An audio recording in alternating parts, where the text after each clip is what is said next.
कक्षा 12वीं विषय गणित प्रश्नावली 14 अध्याय रैखिक प्रोग्रामर। प्रश्न 14। एक निर्माणकर्ता नट और बोल्ट का निर्माण करता है।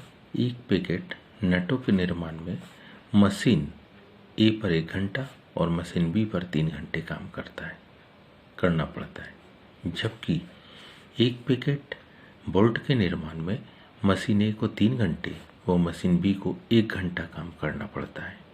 वह नोटों से ₹17.50 प्रति पैकेट और बोल्टों पर ₹7 प्रति पैकेट लाभ कमाता है। यदि प्रतिदिन मशीन का अधिकतम उपयोग 12 घंटे किया जाए तो प्रत्येक नट और बोल्ट के कितने पैकेट उत्पादित किए जाए ताकि अधिकतम लाभ कमाया जा सके। इसके लिए ध्यान से देखिए। सबसे पहले हम हल में लिखेंगे, माना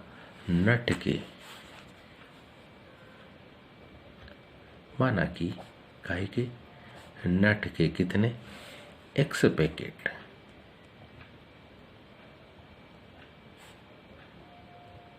और बोल्ट के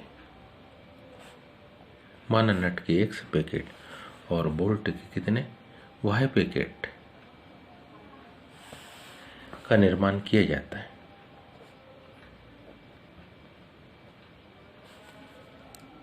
y पैकेट का निर्माण किया जाता है।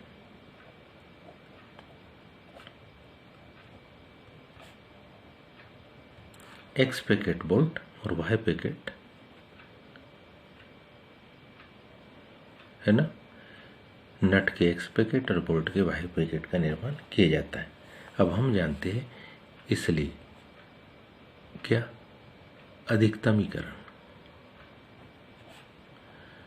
अधिकतमीकरण मतलब उसको जो लाभ होगा उसकी कंडीशन देखिए तो हम जानते कितना, यदि वह नटों से ₹17.50 और बोल्ट पर ₹7 प्रति पैकेट। इसका मतलब इसका जो अधिकतमीकरण में जो समीकरण बनेगा वो समीकरण कुछ इस प्रकार से, z बराबरी से 17.50x धन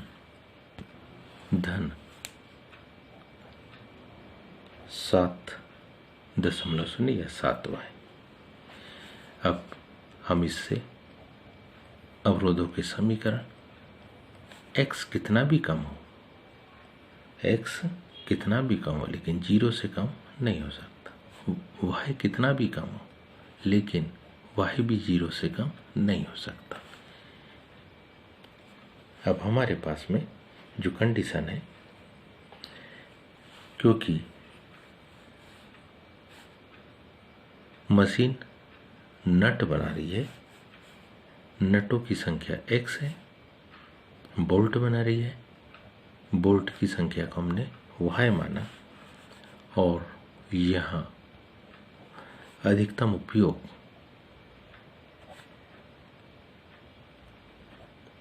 कंडीशन को समझे। मशीन यदि A की बात करें तो नट को बनाने में 1 घंटे, बोल्ट को बनाने में 3 घंटे, मशीन के पास टोटल समय है 12 घंटे। मशीन बी की अगर बात करें तो क्या, नट को बनाने में 3 घंटे लेती, बोल्ट को 1 घंटे, टोटल ये भी मशीन के पास कितने 12 घंटे का समय है।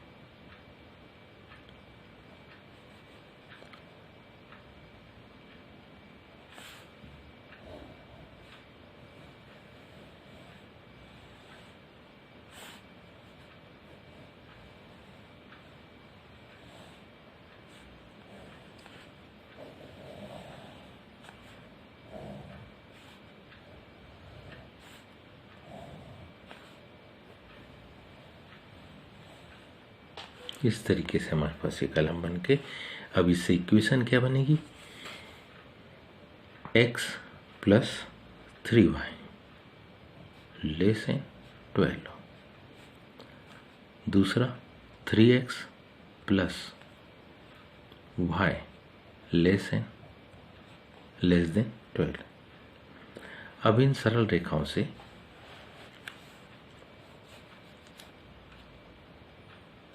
क्या, अब सरल रेखाओं कौन कौन सी, x बराबरी से 0, y बराबरी से 0, x धन 3y बराबरी से 12, व किससे 3x धन y बराबरी से 12 से हम क्या बनाते, आलेख बनाते।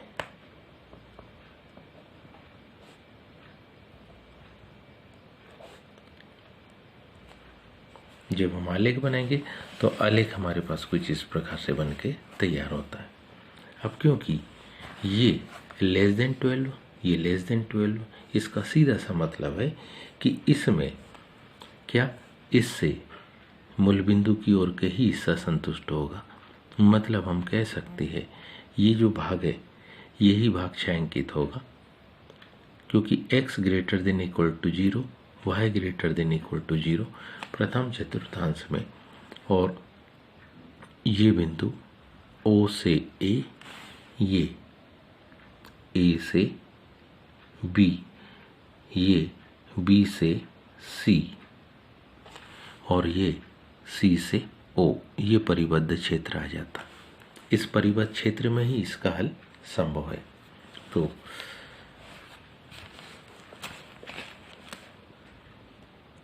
तथा कौन सा, छायांकित भाग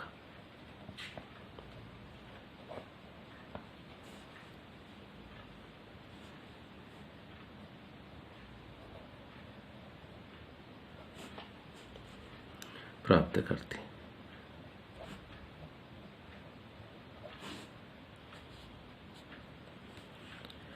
अब इसके कोणीय बिंदु, इनके कोणीय बिंदु,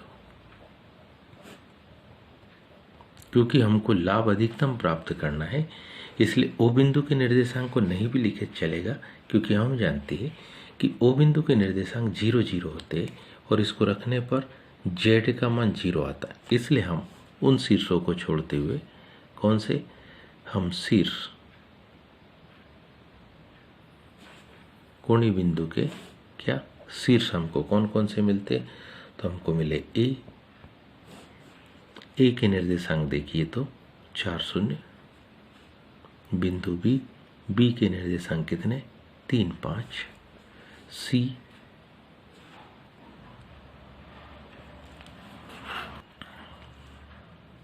सी बिंदु के निर्देशांक है 0 4, ये बिंदु प्राप्त होते। क्रमशः हम क्या, ये जो अधिकतमीकरण का समीकरण है, इस अधिकतमीकरण के समीकरण यानी कि इस Z बराबरी से इसमें x और y के मान क्रमशः A, B और C के शीर्ष रखेंगे। A के शीर्ष रखेंगे, B के शीर्ष रखेंगे और C के, और जो अधिकतम उत्तर होगा वही हमारा हल होगा। क्या लिखे हम, यहाँ पर लिख रहे हैं हम शीर्ष, उसके निर्देशांक कि शीर्ष बिंदु के शीर्ष निर्देशांक और Z बराबरी से 17.50x धन 7y का मान। एक एक शीर्ष के लिए देखें, बिंदु A के निर्देशांक क्या थे 4 0, जब इस मान को रखेंगे Z बराबरी से 17.50 गुणित 4 धन 7 0 0, 17.50 में 4 का हम गुणा करेंगे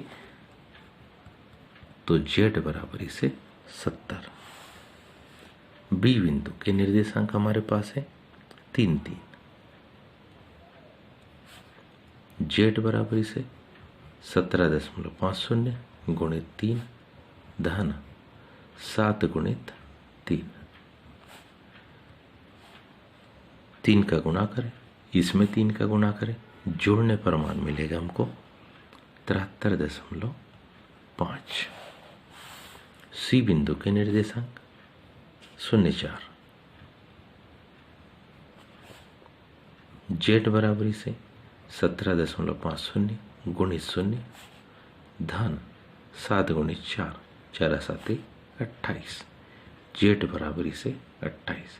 इसमें अगर हम देखें तो हमारे पास क्या 73.5 यह मान सबसे ज्यादा आया, इसलिए यही हमारा क्या होगा, उत्तर होगा।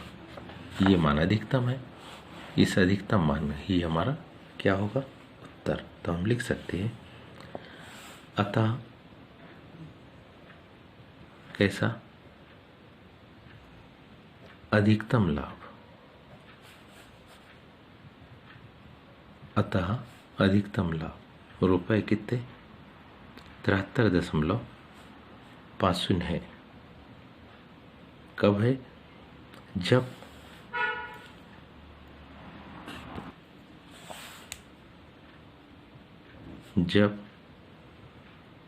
3 पैकेट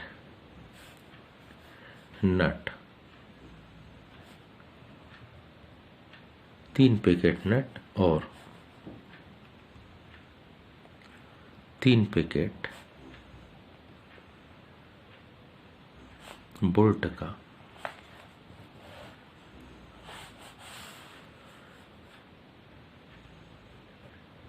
निर्माण किया जाता है। उम्मीद है ये आप सबको समझ में आया होगा। आज के लिए इतना ही, शेष कल। धन्यवाद।